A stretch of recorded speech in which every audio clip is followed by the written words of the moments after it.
Hello everyone, welcome back. So today we will be continuing with the part 3 of our chapter, the Cold War era. Now our first topic of today is challenge to bipolarity. अब सबसे पहले तो इस bipolarity का क्या मतलब होता है? Bi का मतलब होता है टू. सो बाइपोलैरिटी मतलब एक ऐसा सिस्टम जिसमें पूरे वर्ल्ड को डोमिनेट सिर्फ दो मेजर पावर्स करेंगी. सिर्फ दो मेजर पावर्स होंगी जो मोस्टली वर्ल्ड के सारे डिसीजंस लेंगी, चाहे वो इकोनॉमिक हो, पॉलिटिकल हो, मिलिट्री के हो, कोई भी डिसीजन हो, लेकिन मोस्टली वो उन दो पावर्स के बीच में ही होंगे. इसका बेस्ट एग्जांपल क्या है? कोल्ड वॉर, जो कि हुई यूएस और यूएसएसआर के बीच में. नाउ अब इस बाइपोलैरिटी को, यानी कि ये जो दो मेन पावर्स रूल कर रही थी, यूएस और यूएसएसआर, इसे किसने चैलेंज किया? तो एक तीसरे टाइप की कंट्रीज ने इसे चैलेंज किया, जिनका ग्रुप बना नैम. सो फर्स्ट वर्ल्ड में कौन सी कंट्रीज थी? जो यूएस के साथ थी. सेकेंड वर्ल्ड में कौन सी कंट्रीज थी? जो यूएसएसआर के साथ थी. जब तक ये दोनों ही थी, सिर्फ ये दोनों थी, तब तक तो there was a system of bipolarity. But then there was a challenge when third world countries emerged, जो कि थी ये NAM countries, जिसका मतलब होता है non aligned movement. Now what was this NAM non aligned movement? तो कुछ कंट्रीज थी जो उस टाइम पर न्यूली इंडिपेंडेंट हुई थी, डीकोलोनाइज हुई थी. इन कंट्रीज ने कहा कि ना तो हम यूएस के साथ होना चाहते हैं, ना यूएसएसआर के साथ होना चाहते हैं. We want to remain independent, we want an independent foreign policy. हम चाहते हैं कि हम जैसा चाहे वैसा रूल करे, कोई अलायंस हम पर रूल, हमें कंट्रोल नहीं करेगा, हम किसी अलायंस का पार्ट नहीं बनेंगे. तो इसीलिए उन कंट्रीज ने नाम, जो नॉन अलाइंड मूवमेंट था, इसे ज्वाइन किया. ये ऐसा ग्रुप था कंट्रीज का जो ना तो यूएस वाले अलायंस के साथ था और ना ही यूएसएसआर वाले अलायंस के साथ था. अब ये जो नॉन अलाइंड मूवमेंट था, इसके 5 फाउंडर्स थे, जो कि थे 5 leaders. First was Jawaharlal Nehru, he belong from India. Next was Joseph Broz Tito, he was from Yugoslavia. Third was Jamal Abdel Nasir, he was from Egypt. Then is Sukarno from Indonesia and Kwame Nkrumah from Ghana.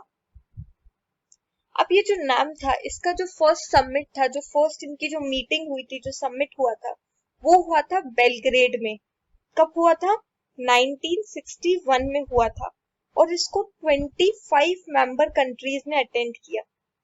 जो latest summit हुआ है वो हुआ है 2019 में, और इसे कितनों ने अटेंड किया? 120 मेंबर स्टेट्स ने. सो यहाँ पर तो थे सिर्फ 25, and now it has move to 120 member states and 17 observer states. अब जो 1961 में जो सबमिट हुआ था, जो मीटिंग थी, वहां पर इकोनॉमिक इश्यूज जो थे, उनको कोई ज्यादा वैल्यू नहीं दी गई थी, उनको कोई ज्यादा इंपॉर्टेंस नहीं दी गई थी. दे वर नॉट मच डिस्कस्ड.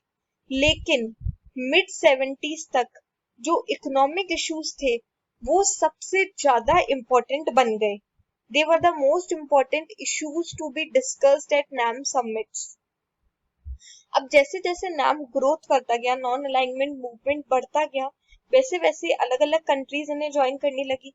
अब इन डिफरेंट कंट्रीज के डिफरेंट इंटरेस्ट थे, डिफरेंट आइडियोलॉजीज थी, तो ये जो नाम था, ये लेस होमोजीनियस बनने लग गया, यानी कि ये लेस यूनिफॉर्म होने लग गया. ये अब लेस यूनिफॉर्म था, इसकी यूनिफॉर्मिटी जो थी वो कम होने लगी. The formation of NAM was culmination of 3 factors. मतलब कि जो NAM फॉर्म हुआ, ये क्यों फॉर्म हुआ, इसके 3 मेन फैक्टर्स हैं, 3 मेन रीजंस हैं. One was cooperation among countries. जो हमने 5 फाउंडर्स के नेम पढ़े, वो जिन कंट्रीज को बिलोंग करते थे, सो इन कंट्रीज में बहुत कोऑपरेशन था. फिर इस टाइम पर जब NAM फॉर्म हुआ, तब कोल्ड वॉर की राइवलरी बढ़ रही थी. कोल्ड वॉर के जो एरेनास थे, जो एरियाज थे, कॉन्फ्लिक्ट्स थे, वो इंक्रीज हो रहे थे इस टाइम पर, तो उन्हें रोकना जरूरी था. Then the next was entry of newly independent African countries in international arena. इस टाइम पर हमने पढ़ा कि बहुत सारी कंट्रीज थी जो डीकोलोनाइज हो रही थी, इंडिपेंडेंट हो रही थी, और ये कंट्रीज इम्पोर्टेंट रोल प्ले करने लग गई क्योंकि ये इंटरनेशनल पॉलिटिक्स में, इंटरनेशनल एरेना में आने लग गई। कई सारी अफ्रीकन कंट्रीज इस टाइम पर इंटरनेशनल एरेना में एंटर करी। अब क्वेश्चन आता है कि अगर नाम ना तो यूएस वाले अलायंस का पार्ट था, ना यूएसएसआर के अलायंस का पार्ट था, तो क्या नाम का मतलब आइसोलेशन है? सो नहीं, नाम इज नॉट आइसोलेशन। आइसोलेशनिज्म का मतलब होता है कि हमें वर्ल्ड अफेयर्स से कोई मतलब नहीं है, हम सिर्फ अपनी इंटरनल पॉलिटिक्स पे ध्यान दे रही है। कोई कंट्री वर्ल्ड में क्या हो रहा है, it does not think about that. इसका बेस्ट एग्जांपल क्या है? Foreign policy of America from American war of independence in 1787 up to beginning of first world war. यानी कि जो अमेरिका ने जो फॉरेन पॉलिसी फॉलो करी कि अमेरिकन वॉर ऑफ इंडिपेंडेंस 1787 से लेकर के फर्स्ट वर्ल्ड वॉर तक, it stayed away from world affairs. So that is the best example of isolation. लेकिन नाम कंट्रीज आइसोलेटेड नहीं थी, उन्होंने एक इम्पोर्टेंट रोल प्ले किया ताकि जो कोल्ड वॉर की जो राइवलरीज है, जो कॉन्फ्लिक्ट है, उनको वो मीडिएट कर सके, उनको कम कर सके उन राइवलरीज को। नेक्स्ट इज कि अब नाम का मतलब फिर क्या न्यूट्रलिटी, कि वो हमेशा न्यूट्रल रहेगा, हमेशा बैलेंस रहेगा? तो नहीं, नाम का मतलब न्यूट्रलिटी भी नहीं होता है। न्यूट्रलिटी का मतलब होता है कि हम वॉर से दूर रहेंगे, वॉर में हम कोई भी बात नहीं बोलेंगे वॉर के बारे में, वॉर को हम खत्म करवाने की कोशिश भी नहीं करेंगे, ना ही वॉर में कोई भी पोजीशन लेंगे। लेकिन नाम के साथ ऐसा नहीं था। नाम की कंट्रीज वॉर में इन्वॉल्व थी। वॉर में इन्वॉल्व कैसे थी? वॉर को रोकने में इन्वॉल्व थी, उनको मीडिएट करने में, वो वॉर को प्रिवेंट कर रही थी, और जहां जहां पर वॉर हो गई थी तो उन्हें खत्म करवा रही थी। Now these are some questions on these topic which we have discussed.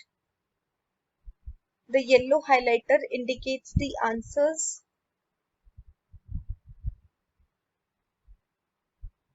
Thank you so much for watching this, and do not forget to like, comment, share and subscribe.